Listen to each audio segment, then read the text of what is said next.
Amen. Amen. Moi, c'est la sœur Christelle Adouala. Donc, j'aimerais faire la mobilisation ce matin par la grâce de Dieu. Bonjour, peuple de Dieu. Bonjour. Bonjour. Je suis contente d'être parmi vous aujourd'hui. Nous sommes tous contents d'être parmi vous aujourd'hui et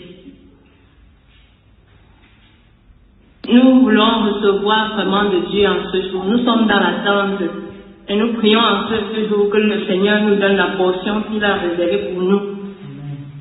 Comme dans le désert avec le peuple d'Israël, la parole de Dieu nous fait comprendre comment le peuple d'Israël recevait la manne chaque jour. La portion que Dieu avait prévue pour eux.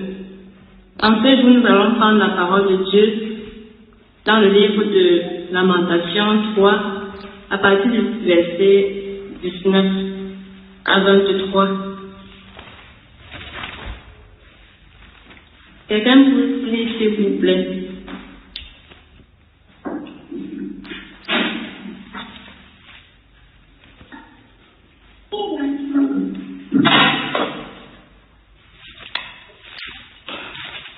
Lamentation chapitre 3,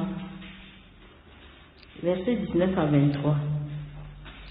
Quand je pense à ma détresse et à ma misère, à l'absinthe et au poison, quand mon âme s'en souvient, elle est abattue au-dedans de moi. Voici ce que je veux repasser en mon cœur, ce qui me donnera de l'espérance. Les bontés de l'Éternel ne sont pas épuisées, ses compassions ne sont pas à leur terme, elles se renouvellent chaque matin. Oh, que ta fidélité est grande. Amen. Amen.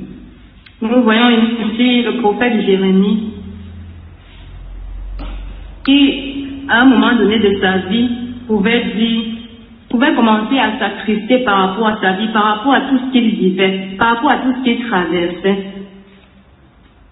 À un moment donné, son âme a voulu lui faire comprendre le contraire de ce que Dieu est en train de faire dans sa vie. Ce verset, à partir du verset 19, m'a beaucoup interpellé. Et j'ai compris qu'à des moments, notre âme veut nous faire comprendre le contraire de ce que Dieu veut faire dans nos vies. Notre âme veut toujours nous inquiéter, nous faire se poser des questions par rapport à notre vie, par rapport au lendemain. Pour peu qu'on n'a pas encore reçu ce que Dieu nous a promis, notre âme commence à s'abattre au-dedans de nous. Et pourtant, Dieu, il fait toutes choses bonnes en son temps. Dieu a déjà fait beaucoup de choses. Lorsque nous nous rappelons de là où Dieu nous a tirés, dans la boue dans laquelle nous nous trouvons, quand nous nous rappelons des débuts, de comment nous étions sales jusqu'à ce niveau, nous comprenons que Dieu, il travaille dans nos vies. Et il fait chaque chose à son temps, pas au temps d'un homme, selon son agenda, comme il a prévu. À des moments, notre âme peut nous amener à croire que Dieu ne travaille pas. Mais c'est aujourd'hui que, lorsque j'ai encore lu, Jérémie dit, voici ce que je veux repasser en mon cœur, ce qui me donnera de l'espérance. C'est quand j'ai encore médité, je suis revenue sur ça, j'ai compris que notre volonté parfois doit dominer sur notre âme, sur ce que l'âme veut nous faire comprendre. Il dit, voici ce que je veux repasser en mon cœur.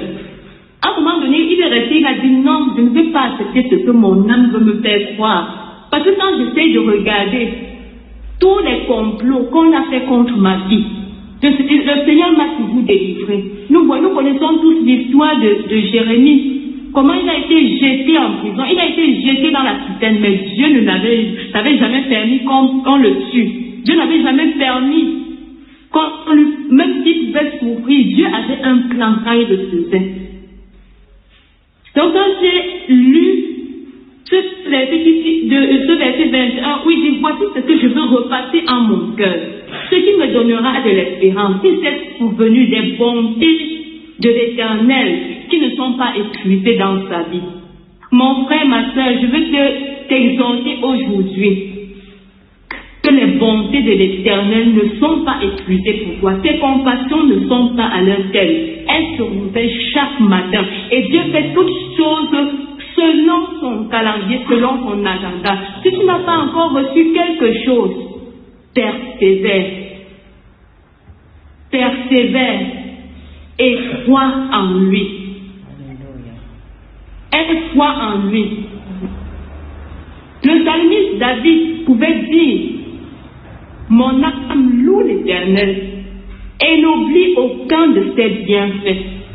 Parce que notre âme a tendance à nous faire croire que Dieu ne fait rien.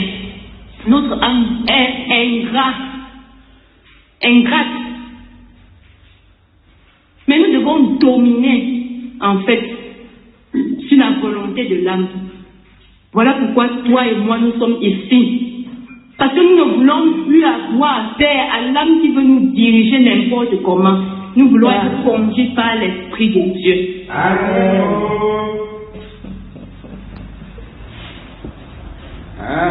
Alléluia.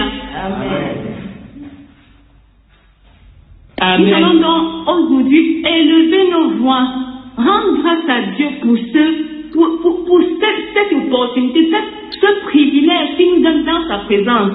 Parce que ce n'est pas n'importe qui est dans la présence de Dieu. Il nous a fait grâce. Nous étions dans la boue. Nous étions condamnés. Mais il nous a retirés de cette condamnation. Nous allons donc rendre grâce à Dieu avec joie, avec reconnaissance, avec gratitude. Lui dire merci pour tous les bienfaits qu'il a déjà accomplis dans nos vies. Même si nous n'avons pas vu ce que nous désirons à ce qui s'accomplit maintenant. Élevons nos voix, rendons grâce à Dieu au nom de Jésus. Alléluia. Père de grâce, que ton nom soit élevé, que ton nom soit magnifié, que ton nom soit exalté, Père. Car tes bontés ne sont pas épuisées, tes compassions ne sont pas à leur terme dans ma vie, dans la vie de mon frère, dans la vie de ma soeur. Encore ce matin, Père, tu les renouvelles. Tu les renouvelles. Dans la vie de mon frère et ma soeur, Père, je te bénis pour tout ce que tu as fait jusqu'à cette heure. Je te bénis pour ta main de grâce, Père, qui nous a tirés de la voie de la destruction, pour nous placer dans ton sanctuaire, pour nous placer, Seigneur, dans ton héritage. Père, merci pour tes offres. Merci, Père, pour ta bonté, ta santé, Père, pour tes compassions, Père. Car tu es Dieu miséricordieux et compatissant, à la colère, riche en bonté, en fidélité. Père, merci pour ta bonté et ta fidélité dans la vie de mon frère, dans la vie de ma soeur, Père, pour tout ce que tu as fait de faire. Car toute chose concourt à notre bien. Père, que la gloire te revienne en toutes choses dans nos vies, au milieu de ton peuple, Seigneur, au nom de Jésus-Christ. Amen. Amen. Nous avons dit tout à l'heure que nous voulons être conduits par l'Esprit de Dieu. Voilà pourquoi nous allons prendre le livre de Jean 16, versets 12 à 14, pour recommander toutes choses entre les mains de Dieu. Car sans le Saint-Esprit, nous ne pouvons rien faire. Nous avons vu lors des enseignements qu'il y a certaines personnes qui sont appelées à dépendre directement du Saint-Esprit pour être conduits dans toute la vérité. Mais il y a ceux-là qui ont besoin de dépendre indirectement. Nous avons lu le livre de Jean 16, versets 12 à 14. pour recommander ces moments entre les mains de Dieu, afin que le Saint-Esprit vienne nous conduire dans toute la vérité. Et lisons et prions au nom de Jésus. Jean chapitre 16, versets 12 à 14. J'ai encore beaucoup de choses à vous dire, mais vous ne pouvez pas les porter maintenant. Quand le Consolateur sera venu, l'Esprit de vérité, il vous conduira dans toute la vérité, car il ne parlera pas de lui-même, mais il dira tout ce qu'il aura entendu et il vous annoncera les choses à venir. Il me glorifiera parce qu'il prendra de ce qui est à moi et vous l'annoncera. Amen. Alléluia. Amen. Ici, nous voyons, c'est Jésus qui parle. Il dit que le Saint-Esprit prendra de ce qui est à lui pour annoncer. Le Saint-Esprit devait annoncer à qui? C'était aux apôtres. Il devait prendre de ce qui est à Jésus pour annoncer aux apôtres. Nous connaissons que pour ceux-là qui ne sont pas appelés directement à dépendre de Dieu, ils doivent recevoir la révélation qui vient des apôtres. Nous voyons notre dépendance pour ceux-là qui savent, qui sont appelés secondement, et veut dire à dépendre indirectement. Ils sont appelés à être bénis. Les principaux et les subordonnés, on peut utiliser ce terme. Ok, d'accord. Ils doivent être subordonnés pour être bénis spirituellement. Mais j'aimerais que nous prenions également le livre de Exode 17 pour voir que non seulement nous avons besoin de la connaissance qui vient du Saint-Esprit, mais également de la protection de Dieu qui passe par notre subordination envers les ministres que Dieu a établis sur nous. Nous allons voir l'histoire du peuple d'Israël dans le désert, là où ils ont murmuré, et après Amalek est venu. Nous voyons comment, quand Amalek est venu, il a fallu l'intervention de Moïse. Lisons un peu cette histoire pour essayer de comprendre. Exode 17 à partir du verset 1. Toute l'assemblée des enfants d'Israël partit du désert de Sin, selon les marches que l'Éternel leur avait ordonnées, et ils campèrent à Réphidim, où le peuple ne trouva point d'eau à boire. Alors le peuple chercha querelle à Moïse et dirent: Donnez-nous de l'eau à boire. Moïse leur répondit: Pourquoi me cherchez-vous querelle? Pourquoi tentez-vous l'Éternel? Le peuple était là, pressé par la soif, et murmurait contre Moïse. Il disait: Pourquoi nous as-tu fait monter hors d'Égypte pour me faire mourir de soif avec mes enfants et mes troupeaux? Moïse cria à l'Éternel en disant: Que ferai-je à ce peuple? Encore un peu, et ils me lapideront. L'Éternel dit à Moïse: Passe devant le peuple et prends avec toi les anciens d'Israël. Prends aussi dans ta main la verge avec laquelle tu as frappé le fleuve et marche. Voici, je me tiendrai devant toi sur le rocher d'Horeb. Tu frapperas le rocher et il en sortira de l'eau et le peuple boira. Et Moïse fit ainsi aux yeux des anciens d'Israël. Il donna à ce lieu le nom de Massa et Mériba, parce que les enfants d'Israël avaient contesté et parce qu'ils avaient tenté l'Éternel en disant: L'Éternel est-il au milieu de nous ou n'y est-il pas? Amalek vint combattre Israël à Réphidim. Alors Moïse dit à Josué: Choisis-nous des hommes, sors et combat Amalek.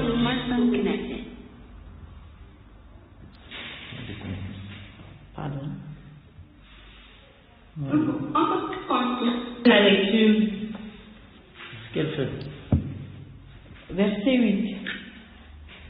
Amalek vint combattre Israël à Rephidim. Alors Moïse dit à Josué, choisis-nous des hommes, sors et combat Amalek. Demain, je me tiendrai sur le sommet de la colline, la verge de Dieu dans ma main. Josué fit ce que lui avait dit Moïse pour combattre Amalek. Et Moïse, Aaron et Hur montèrent au sommet de la colline. Lorsque Moïse élevait sa main, Israël était le plus fort. Et lorsqu'il baissait sa main, Amalek était le plus fort. Les mains de Moïse étaient fatiguées. Ils prirent, étant fatigués, ils prirent une pierre qu'ils placèrent sous lui. Et il s'assit dessus. Aaron et Hur soutenaient ses mains l'un d'un côté et l'autre de l'autre. Et ses mains restèrent fermes jusqu'au coucher du soleil. Et Josué vainquit Amalek et son peuple au tranchant de l'épée. L'Éternel dit à Moïse. Amen. Amen. Amen. Gloire à Dieu. Depuis quelque temps, nous sommes en train d'étudier en fait la soumission. La soumission envers les autorités. Nous avons vu que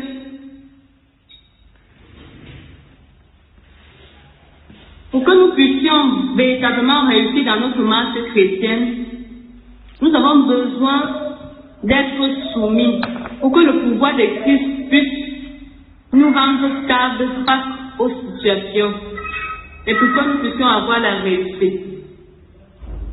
Il est bien vrai que nous avons besoin de la connaissance de la vérité.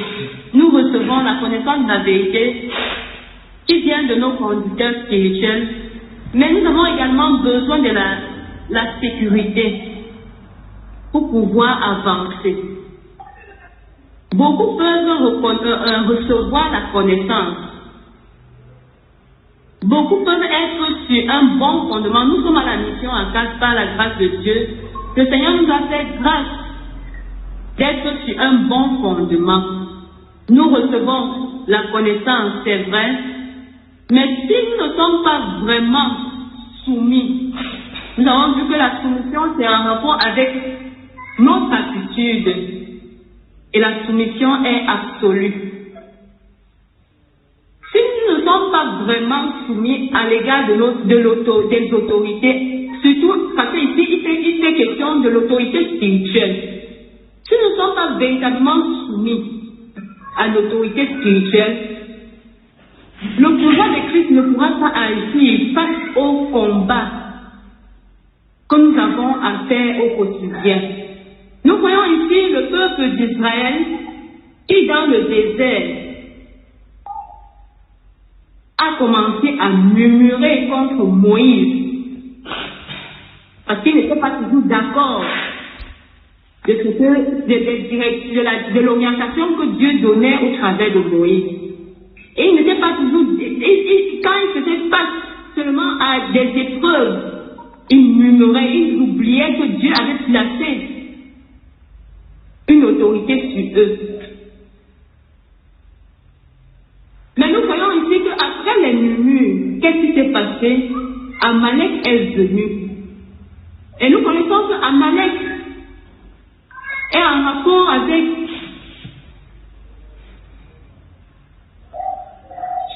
si je peux me permettre de dire, en fait,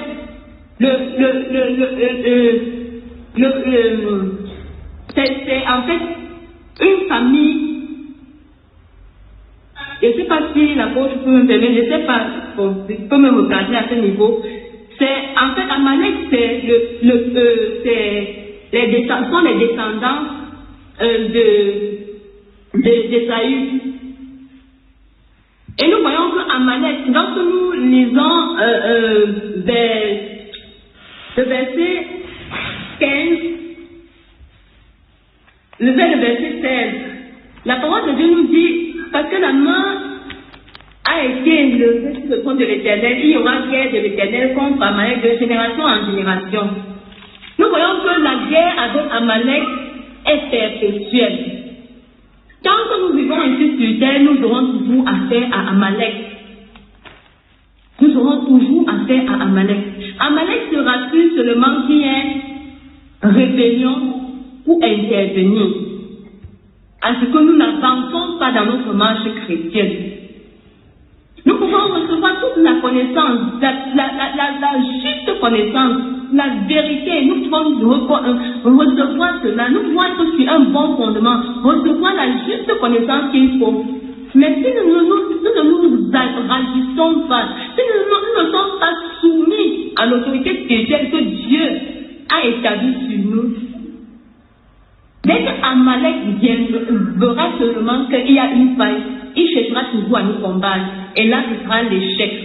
Nous voyons qu'il a fallu l'intercession de Moïse pour que le peuple d'Israël ait la victoire. Tant que Moïse n'intervenait pas, le peuple d'Israël ne pouvait jamais avoir la victoire et avancer. Or, nous connaissons très bien que nous voulons avancer, nous voulons être établis dans notre vocation. Et pour être établis dans notre vocation, nous ne pouvons pas rester sur place. Pour avancer, nous avons besoin de mettre en pratique les principes de soumission. Ici, il est question à l'égard de l'autorité spirituelle. Nous voyons comment Moïse est intervenu dans le combat en lui tendant un bâton. Et la parole de Dieu nous fait comprendre dans le verset 11, lorsque Moïse élevait sa main, Israël était le plus fort, et lorsqu'il baissait sa main, Amalek était le plus fort. Nous voyons comment l'intervention de Moïse était importante pour la victoire du peuple d'Israël. Si Moïse n'intervenait pas, ça devait être la défaite. Nous pouvons voir donc la considération que nous devons avoir des hommes de Dieu qui ont été établis sur nous. La parole de Dieu dit dans Hébreux 4, verset 17, il veille sur nos âmes pour en rendre compte. Mais nous avons également l'obligation non seulement de rendre compte par rapport à tout ce que nous pouvons faire. Je veux dire des résolutions. Quand on parle des résolutions, ce sont des décisions importantes de notre vie. Ce qui peut jouer au fil du temps dans notre vie. Mais nous devons également considérer l'autorité spirituelle, sachant que sans l'autorité spirituelle, nous ne pouvons pas avancer, nous ne pouvons pas grandir spirituellement, même si on a toute la vérité qu'il faut. Donc, j'ai pris en fait cet exemple dans la Bible pour en fait nous exhorter vraiment à prendre au sérieux les principes de soumission que nous sommes en train de voir à l'instant, ceux en rapport avec l'autorité spirituelle. Donc, nous allons prier que le Saint-Esprit vienne maintenant et nous conduise dans toute la vérité, car sans lui, nous ne pouvons rien. Nous avons besoin du Saint-Esprit pour être conduits dans toute la vérité. Élevons nos voix et prions au nom puissant de Jésus. Alléluia. Une parenthèse. Juste pour nous exhorter à considérer attentivement cette affaire d'Amalek, qu'on peut qualifier d'esprit familier. On parle d'Amalek, c'est ce que généralement nous appelons les esprits familiers, originaires de nos familles, qui sont contre les promesses de Dieu dans nos vies, qui sont contre notre engagement à suivre Christ. Et on sait que c'est en Christ que s'accomplissent les promesses de Dieu dans la vie d'une personne, les promesses en rapport avec sa destinée.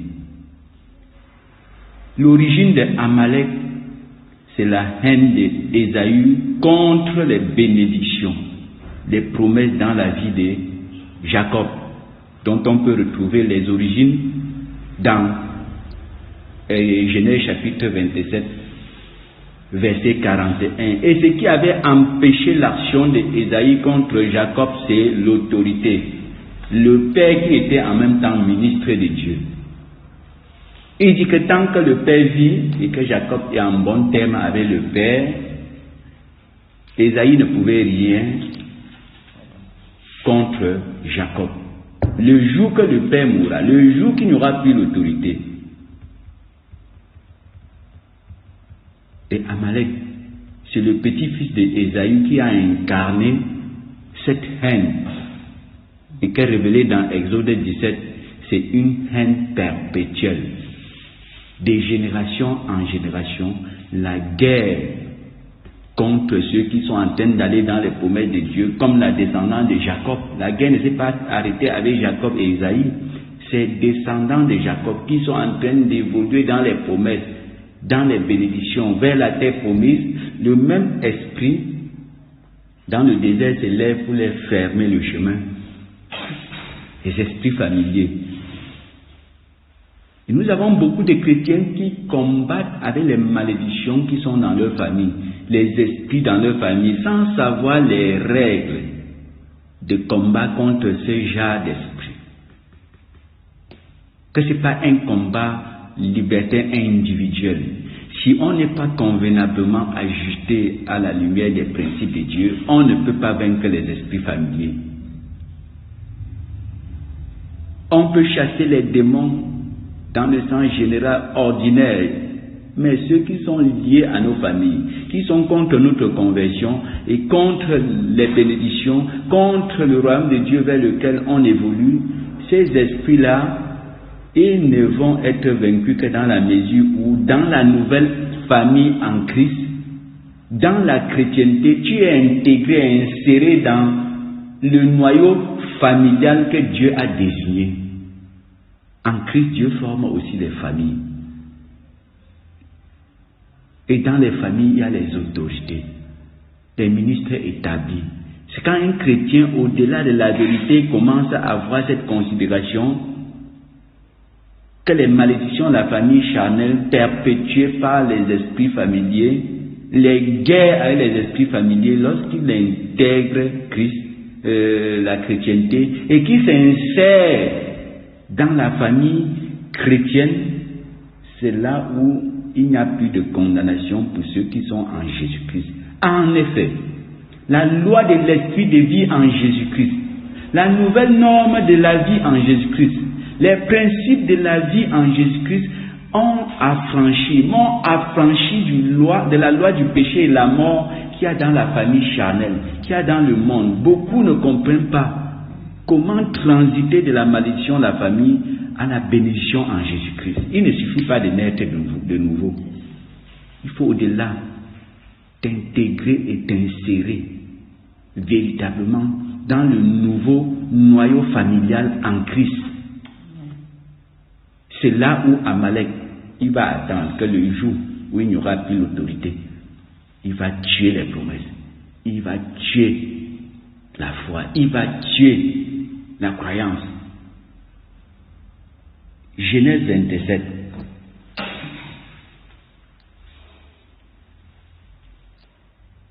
Voyons la bénédiction faite sur Jacob et la naissance de l'esprit d'Amalek. Les origines lointaines sont la haine contre les bénédictions. Lisons à partir du verset 26. Alors Isaac, son père, lui dit: approche donc et baise-moi, mon fils. Jacob s'approcha et le baisa. Isaac sentit l'odeur de ses vêtements, oui, il le bénit et dit: voici, l'odeur de mon fils est comme l'odeur d'un champ que l'Éternel a béni. Que Dieu te donne de la rosée du ciel et de la graisse de la terre, du blé et du vin en abondance, que des peuples te soient soumis et que les nations se prosternent devant toi. Sois le maître de tes frères et que les fils de ta mère se prosternent devant toi. Maudit soit quiconque te maudira et béni soit quiconque te bénira. Isaac avait fini de bénir Jacob et Jacob avait à peine quitté son père Isaac qu'Ésaü, son frère, revint de la chasse. Son frère, voilà où l'esprit d'Amalek va commencer. Les subordinations, il n'a pas voulu être subordonné selon les bénédictions faites sur Ésaü, sur Jacob. Verset 31. Il fit aussi un mets qu'il porta à son père, et il dit à son père, que mon père se lève et mange du gibier de son fils, afin que ton âme me bénisse. Isaac, son père, lui dit, qui es-tu? Et il répondit, je suis ton fils aîné, Ésaü.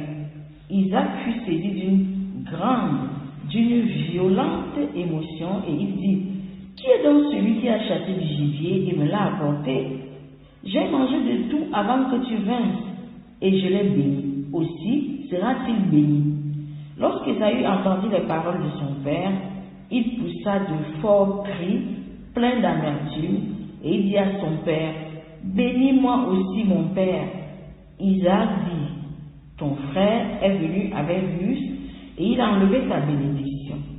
Ésaü dit, est-ce parce qu'on l'a appelé du nom de Jacob qu'il m'a supplanté 2 fois? Il a enlevé mon droit d'aînesse, et voici maintenant qu'il vient d'enlever ma bénédiction.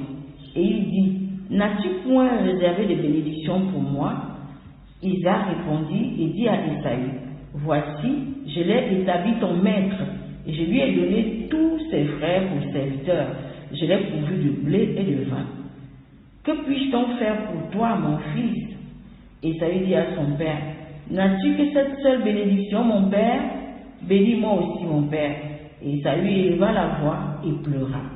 Isaac, son père, répondit et lui dit, voici, ta demeure sera privée de la graisse de la terre et de la rosée du ciel d'en haut. Tu vivras de ton épée et tu seras asservi à ton frère. Mais en errant librement ça et là, tu briseras ton joug de dessus ton cou. Verset 41. Ésaü conçut de la haine contre Jacob. La naissance de Amalek, voilà ça. À cause de la bénédiction dont son père l'avait béni. Et Ésaü disait en son cœur, les jours du deuil de mon père vont approcher et je tuerai Jacob, mon frère. Voilà les origines d'Amalek. La haine contre les bénédictions et la résolution de la mort de celui qui est béni. Tu vas dire, mais pourquoi tant de combats? Pourquoi les sorciers de ma famille sont montés et descendus et sont contre moi jours et nuits? Ils incarnent l'esprit d'Amalek parce que tu es en Christ et que la Bible t'a prévu les bénédictions. Tu as entendu les prophéties. Les déclarations sont faites sur ta vie par les ministres de Dieu. Ça va réveiller Amalek. Parce qu'il est écrit dans Exode 17 qu'il y aura guerre contre Amalek de génération en génération. Donc c'est une guerre perpétuelle. Nous sommes entrés dans les bénédictions d'Abraham par Jésus-Christ. Ça, ce sont les descendants d'Abraham. Donc nous sommes impliqués dans cette guerre et l'esprit là est contre toi, il est contre moi. Ton combat individuel ne peut rien contre lui. Il a peur. Tu as un père dans la foi qui opère dans ta vie, c'est-à-dire des encadreurs qui te dirigent et qui te conduisent, tel que Hébreux 13, verset 17, 2 Thessaloniciens 5, verset 12 et 13, nous parle des dirigeants et des conducteurs qui veillent sur les âmes des chrétiens pour rendre compte à Dieu. C'est eux qui font obstacle à Amalek. C'est leur soutien qui te permet de vaincre Amalek dans tes combats. Alléluia. C'est quelque chose de très important à comprendre. Si Dieu n'a pas encore dit avec serment que tu dépends de lui, de par le ministère apostolique selon notre contexte qui t'a attribué, cherche à connaître de qui tu dépends dans ta marche, de qui tu dois être subordonné pour vaincre Amalek. Amalek est là pour éteindre tes bénédictions, pour que tu restes dans la malédiction comme tout le monde. Il est là pour fermer le chemin entre le désert et la terre promise, comme on a vu dans Exode 17. Moïse baisse les mains, le peuple combat fatigué, Amalek est fort. C'est pareil dans ta vie, tu peux vaincre les esprits familiers sans être soumis aux autorités établies par Dieu. Et les esprits ne se fatiguent pas, ils n'ont pas le sang et la chair. Et c'est nous qui pouvons nous fatiguer à force de combattre. Les démons ordinaires au nom de Jésus, tout le monde peut chasser. Nous savons qu'il y a une classification selon Hébreux 16. Les dominations, les autorités, les principautés, les esprits méchants. On ne peut pas les déloger de la même manière dans nos vies. Il y en a qu'il faut juste s'ajuster pour mieux les confronter et avoir le soutien des encadreurs et tout ira bien. Alléluia. C'était juste une parenthèse pour élargir la compréhension et percevoir clairement la gravité de la chose. Les esprits familiers, ce n'est pas des choses. Ils ne sont pas là pour blaguer. Leur rôle est que tout le monde reste dans les traditions familiales. C'est ça. Et que les malédictions restent sur tout le monde. Or, la tradition mène où? C'est pour glorifier Satan, c'est la doctrine de Satan. Il y a la tradition démoniaque qui règne dans les familles. Dans les temps d'ignorance, des rituels sont faits pour que tout le monde s'intègre et s'insère dans ces traditions. Quand on est, et demain tu acceptes Jésus, tu veux partir comme ça, ils vont te dire ça ne se passe pas comme ça. Ce sont des conquérants redoutables. Mais un chrétien qui a compris les principes de Dieu et qui s'est réjoui l'âme des encadreurs. On a vu que c'est pas, il n'est pas venu agresser le père, bénis-moi papa, bénis-moi parce que tu es mon père. Il fallait que l'âme du père soit réjouie, même Jacob. Il fallait que l'âme, qu'est-ce que tu fais pour que l'âme de tes encadreurs se réjouisse? C'est une question de cœur.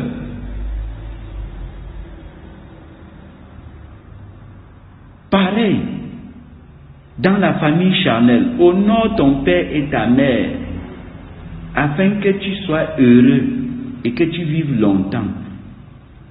Dans le spirituel, Dieu a établi les pères dans la foi, les encadreurs dans la foi, dont on doit honorer et réjouir leur cœur, afin que leur âme nous bénisse. Là où l'âme de quelqu'un est bénie, Amalek est fragilisé. Là où il n'y a pas cette bénédiction, Amalek est fort. Plus tu combats, plus il évolue en grade. Quand tu combats en marche des principes, en profanant les principes de Dieu, en matière d'organisation et la structure de l'autorité. Alléluia. C'est juste pour nous attirer notre attention. Parce que de plus en plus, je vois que le plus grand problème des chrétiens qui sont dans la vérité, et c'est à ce niveau les principes de Dieu. Puis je pense qu'avec la vérité, on peut être libertin et évoluer. Ils pensent qu'avec la vérité, dans le libertinage, ils vont s'en sortir. C'est bien avoir la vérité. Mais il faut considérer les principes. Comment Dieu a organisé les choses pour qu'on puisse fonctionner avec cette vérité qu'on a. On doit trouver aussi cela. Alléluia. Abraham lui-même a gardé les principes. Si on s'en tient à Genèse chapitre 26, la Bible parle des statuts qui est synonyme des principes qu'Abraham a gardés. Et sur cette base, Isaac pouvait lui-même être béni. Et on voit ce Isaac en train de bénir Jacob, et ainsi de suite. Alléluia.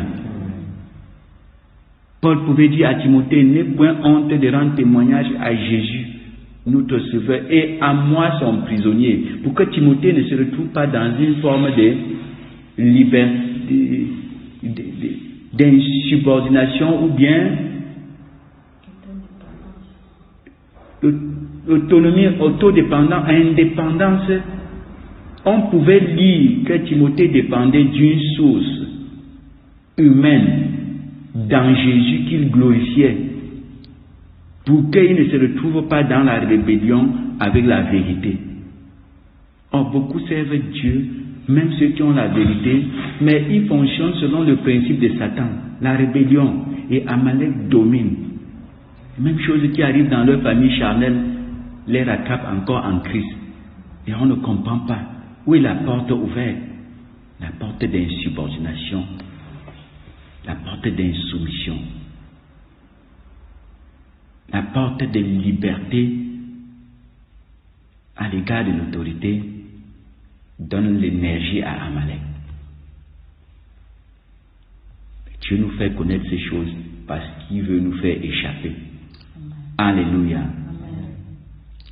C'était juste une parenthèse pour approfondir la compréhension des origines d'Amalek et de ses appuis dans les vies. C'est l'esprit familier. C'est un esprit qui était originaire de la famille de Jacob, à cause de la bénédiction du Père qui était ministre de Dieu. Alléluia.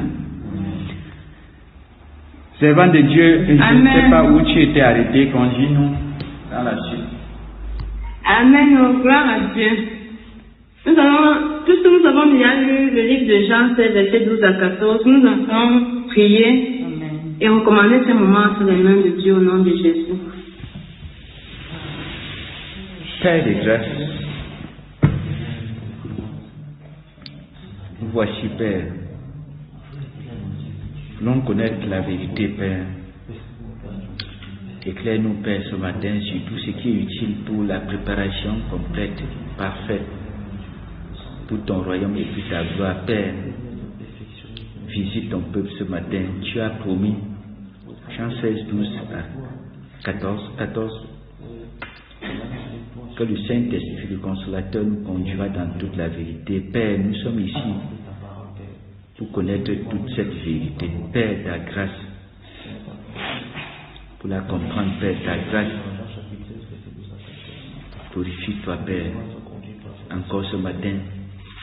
Élargis notre entendement, Seigneur, pour saisir toute la vérité. Père, ta grâce. Père, manifeste ta fidélité. C'est au nom de Jésus-Christ que nous avons ainsi prié. Amen. Amen.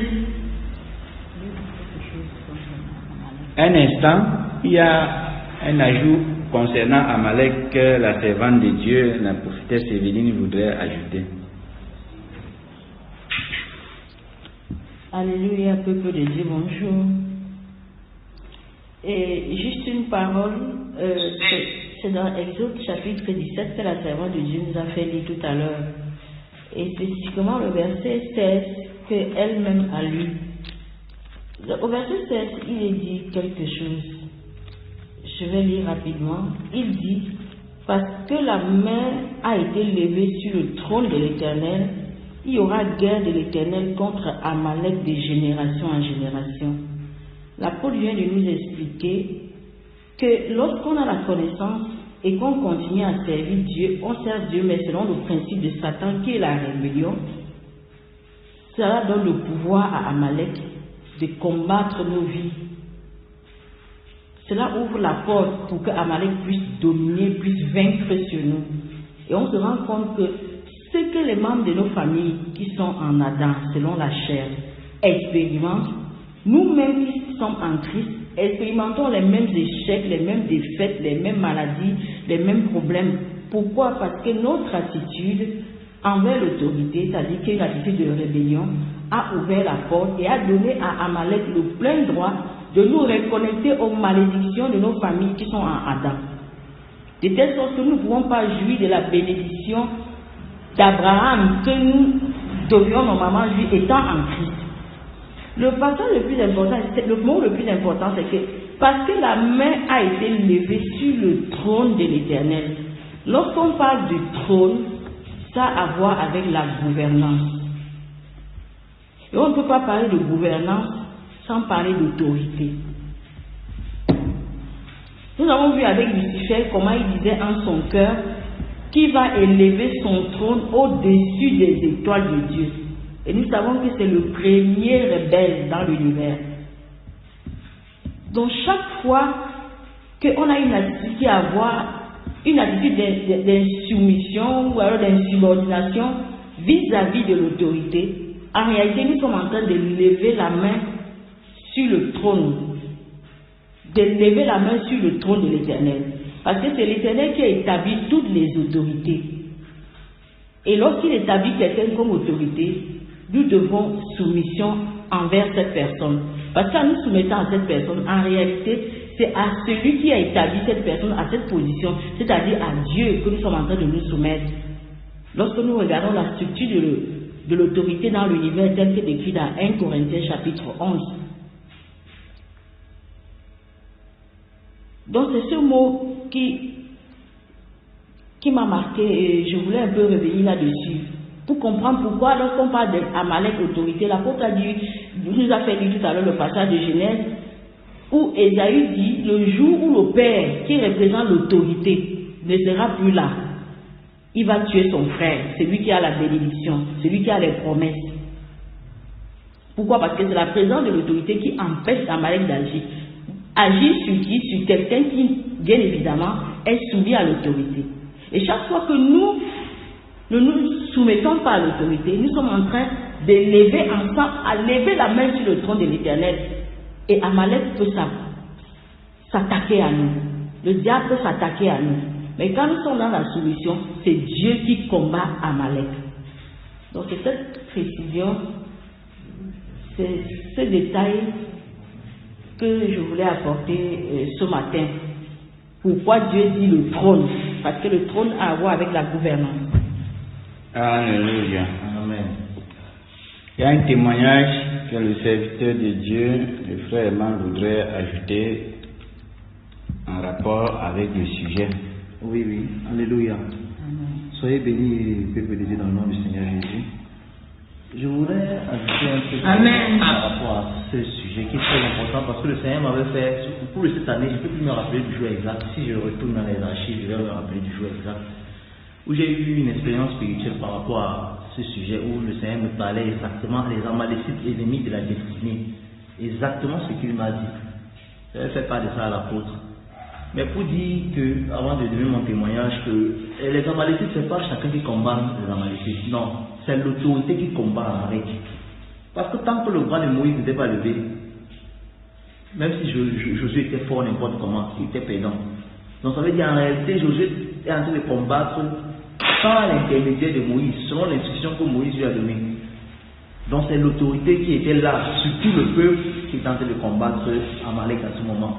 Donc ensuite dans mon témoignage, un jour j'ai eu dans une vision, un songe exactement, où je voyais l'apôtre aller quelque part pour prendre des informations sur une situation qui me concerne moi, pas qui le concerne lui, mais une situation qui me concerne moi.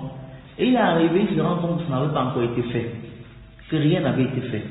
Et lorsqu'il s'en retournait, pendant que je suis en train de voir la vision, j'entends les Amalécites, les ennemis de la destinée. Et là, je suis venu lui en faire part. Je suis venu lui en faire part, il a dit, ok, il a compris, il va prier. Mais moi j'ai compris, il y a certaines grâces dans ta vie que tu ne peux pas entrer là-bas si l'autorité qui est établie sur ta vie n'intervient pas. C'est un combat que tu ne peux pas vaincre s'il n'y a pas l'intervention. Très très important que chacun de nous doit comprendre. Amalek est l'ennemi de la destinée. Maintenant, selon l'instruction qu'il va donner, les prix comme ça, vous faites ceci, faites cela, tu peux faire. Mais s'il ne dit rien, comme je dis souvent, c'est entre eux là-bas. Ils vont gérer entre eux. C'est un peu ça le témoignage que je voulais donner par rapport à ça, qui montre l'importance encore de ce qu'on est en train de dire là, par rapport à la guerre contre Amalek, qui est très important. Sinon, on ne va jamais entrer dans notre destinée. Il va s'intéresser pour empêcher ça. Alléluia. Amen. Alléluia. On écoute la coordonnatrice.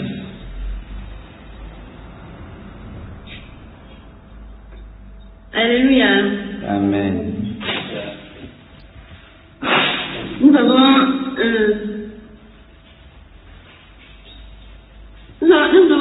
devons également comprendre que même si nous avons la vérité,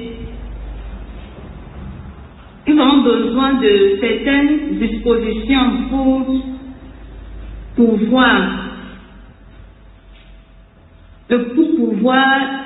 l'acquérir. Mais je veux dire, nous pouvons bien avoir la vérité à la mission en face, mais il faut que cette vérité travaille dans nos cœurs.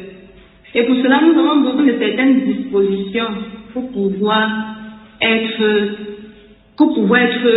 fructueux, pour pouvoir porter du fruit.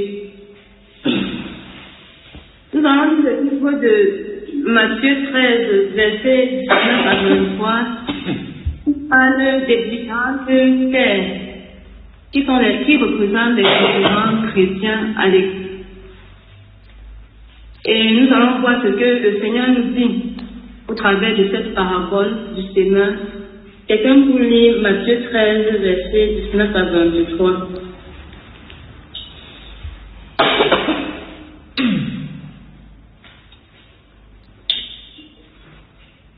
Lorsqu'un homme écoute la parole du royaume et ne la comprend pas, le malin vient et enlève ce qui a été semé dans son cœur. Cet homme est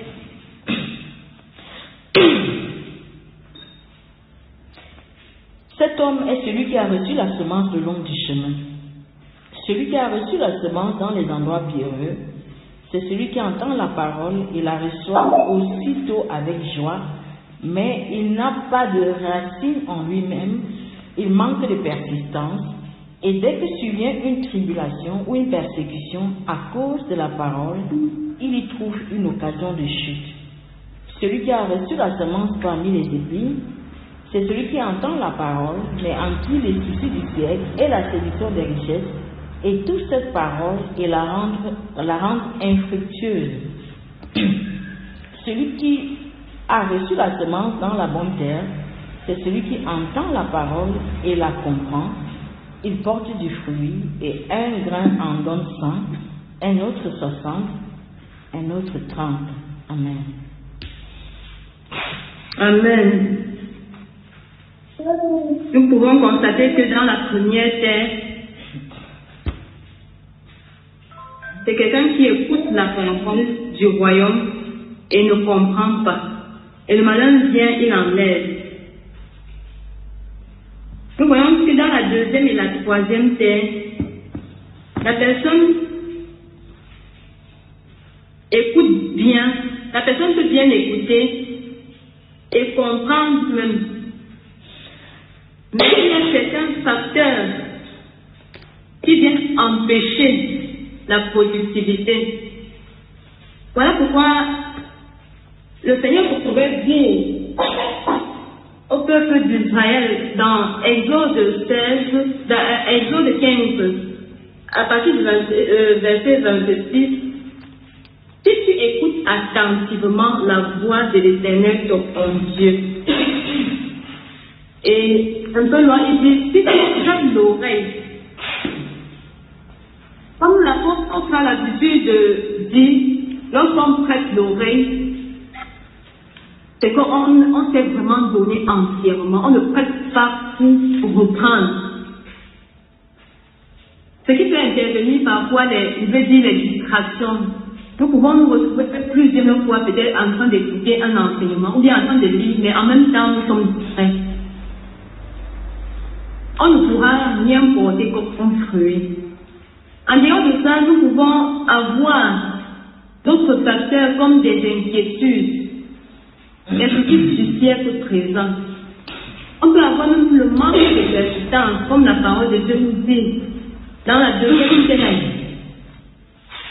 Et dans un enseignement, l'apôtre a eu à nous dire, à nous parler de la disposition, je ne sais pas si je me trompe, disposition, disponibilité, persévérance.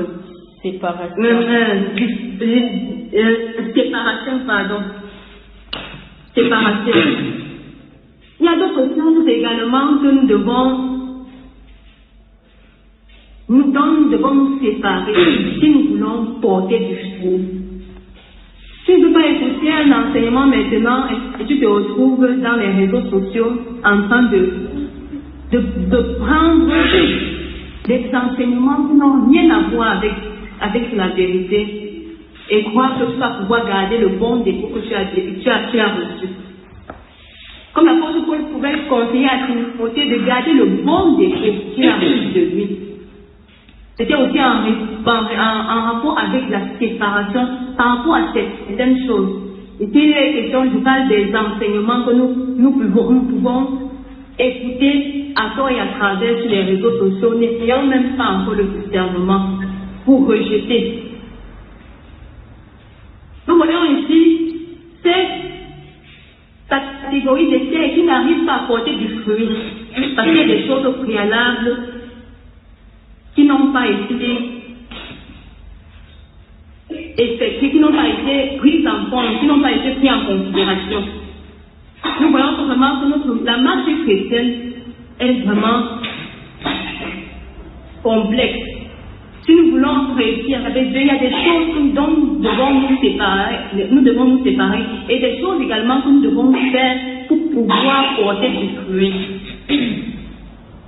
Et nous connaissons que lorsque nous avons décidé de recevoir la vérité, il y a également des esprits qui ont décidé de nous empêcher de pouvoir grandir spirituellement, de pouvoir porter du fruit.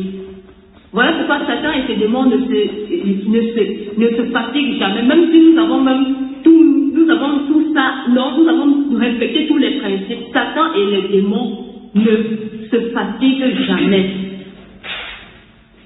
Et voilà pourquoi le combat spirituel est une nécessité. Celui qui veut aller loin avec Dieu doit combattre, il doit prendre les armes. Et voilà pourquoi l'apôtre Paul nous a donné ce merveilleux conseil dans Éphésiens 6, verset 10 à 18, de prendre les armes de Dieu et de tenir ferme après avoir tout surmonté. C'est pas que nous allons combattre aujourd'hui et après on va dire que non, on abandonne, on a déjà tout fait. Parce que le combat est perpétuel jusqu'à ce que nous quittons cette terre. Nous allons lire Éphésiens 6, verset 10 à 18 pour voir en fait ce conseil que l'apôtre Paul nous a donné. Et nous allons nous lever contre toutes les forces opposées à notre perfectionnement. Au reste, fortifiez-vous dans le Seigneur et par sa force toute puissante. Revêtez-vous de toutes les armes de Dieu afin de pouvoir tenir ferme contre les ruses du diable. Car nous n'avons pas à lutter contre la chair et le sang, mais contre les dominations, contre les autorités, contre les princes de ce monde des ténèbres, contre les esprits méchants dans les lieux célestes. C'est pourquoi prenez toutes les armes de Dieu, afin de pouvoir résister dans le mauvais jour et tenir ferme après avoir tout surmonté.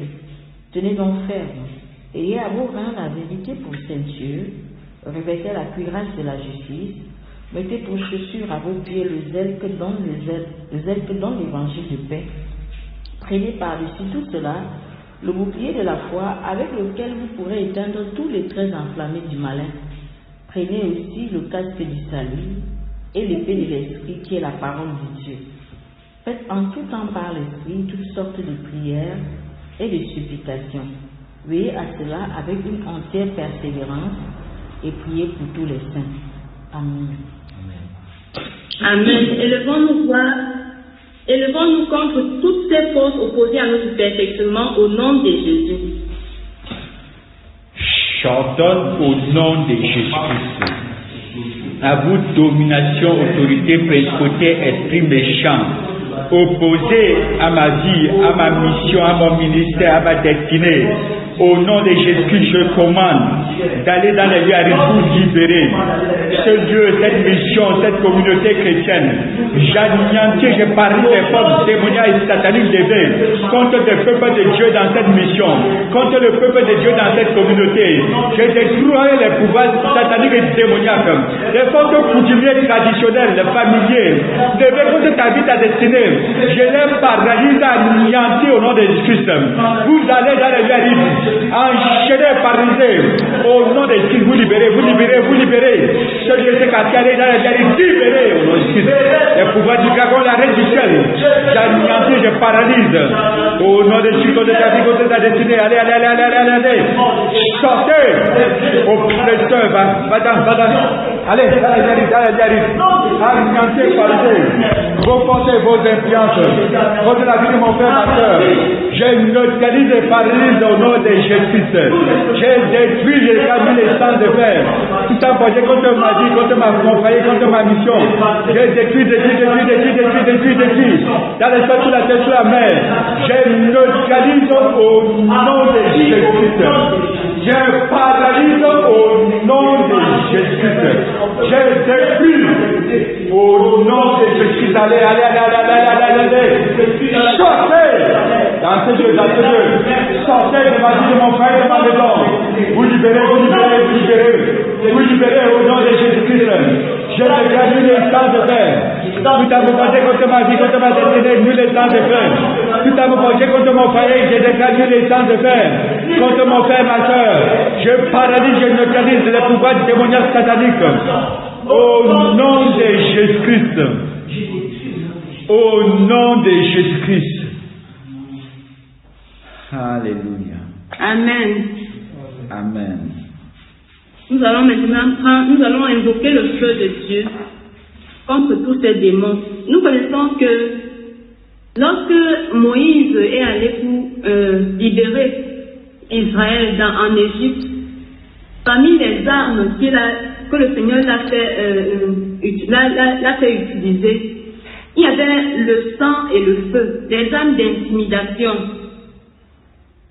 Et nous connaissons qu'en ce moment, c'était en fait, les ennemis de Dieu, c'était des personnes qui n'avaient pas d'alliance avec lui. Mais de nos jours, dans la nouvelle alliance, nos ennemis sont spirituels. Les esprits que nous combattons sont spirituels, ce ne sont pas des personnes. Ça veut dire que s'il y a un sorcier dans ta famille, tu ne vas pas te lever et envoyer le feu sur lui. Tu vas plutôt envoyer le feu sur l'esprit de sorcellerie qui possède. Nous voyons comment le peuple d'Israël a été libéré au travers de ces armes d'intimidation. Et de nos jours, ça se fait encore. Par le feu et par le sang, nous pouvons avoir la victoire sur nos ennemis. Voilà pourquoi nous allons prendre le livre de Actes des Apôtres, dans le livre de Actes des Apôtres, chapitre 2, à partir du verset 17 à 19.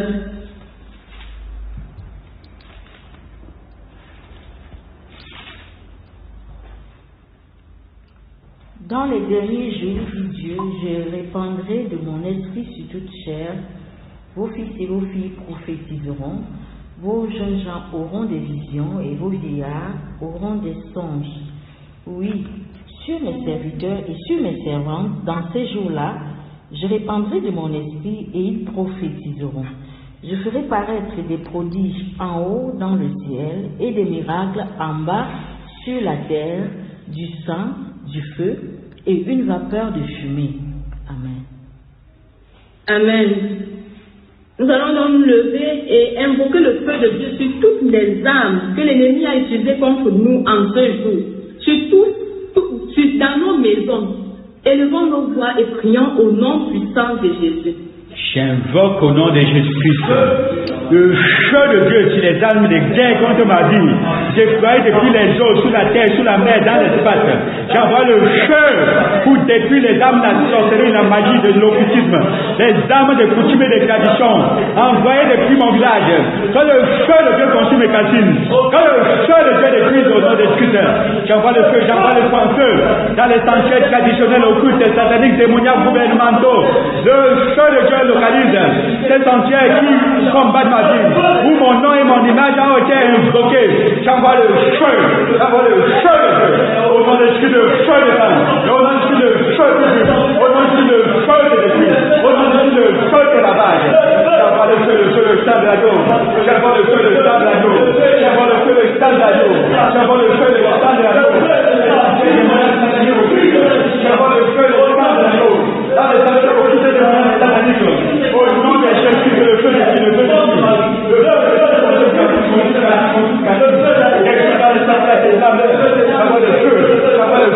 j'envoie le feu, les œuvres des démons, j'envoie le feu, les œuvres de Satan, j'envoie le feu, les pouvoirs sataniques, j'envoie le feu, au nom de Jésus, le feu de Jésus, dans le sang de toi-même, le feu de la vague, des instruments de guerre, contre ma vie, contre ma destinée, j'envoie le feu dans ton foyer, dans ta maison, j'envoie le feu dans ton quartier, dans ton village, j'envoie le feu sur toutes les sources de nuisances, sur tous les pouvoirs coutumiers et traditionnels qui combattent ta vie. Le feu de Dieu localise et détruit. Le feu sur les pouvoirs gouvernementaux qui détruisent, qui paralysent ta vie. Le feu sur les pouvoirs des Amalek contre ta vie. J'envoie le feu, j'envoie le feu, j'envoie le feu. Au nom de Jésus-Christ. Au nom de Jésus-Christ. Amen. Alléluia.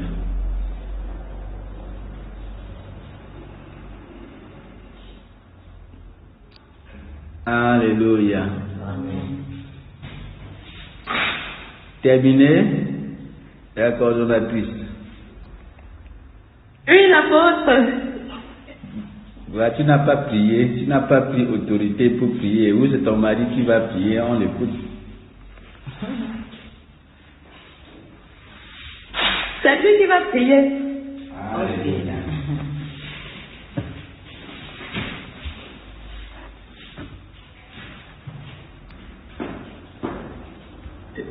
Alléluia. Amen. Je suis le pasteur Christian, le mari de la sœur Christelle. Nous allons nous tenir sur l'autorité nous allons nous placer sur l'autorité de l'apostolique sur laquelle nous dépendons pour prendre l'autorité contre les dominations, contre les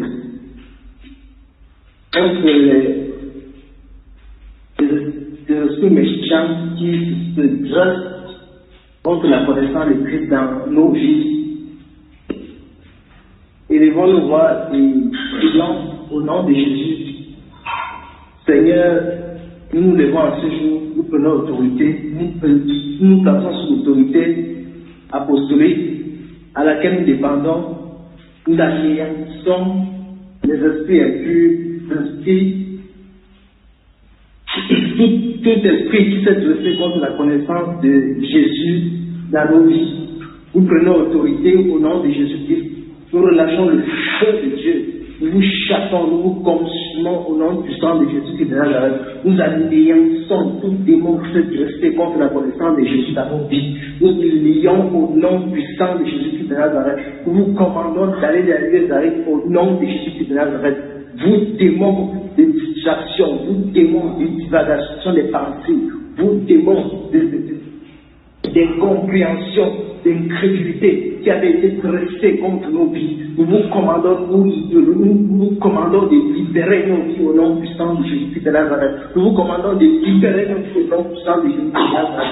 Allez dans les lieux arrêts au nom de Jésus. Allez dans les lieux arrêts au nom puissant de Jésus-Christ de Nazareth. Nous relâchons le feu de Dieu. Nous vous commandons de libérer au nom puissant de Jésus-Christ de Nazareth. Tout démon de distraction, d'incompréhension de la parole, nous vous commandons de libérer au nom puissant de Jésus. tout démon dévoreur de la parole qui avait été relâché contre vous, vous démons dévoreurs de la parole qui avait été relâché contre vous, nous vous lions et nous vous renvoyons derrière Marie au nom puissant de Jésus-Christ de Nazareth. Nous vous renvoyons derrière Marie au nom puissant de Jésus-Christ de Nazareth. Merci Seigneur. Je l'entends notre Père, reçois l'honneur et la gloire au nom de Jésus. Amen. Alléluia. Amen.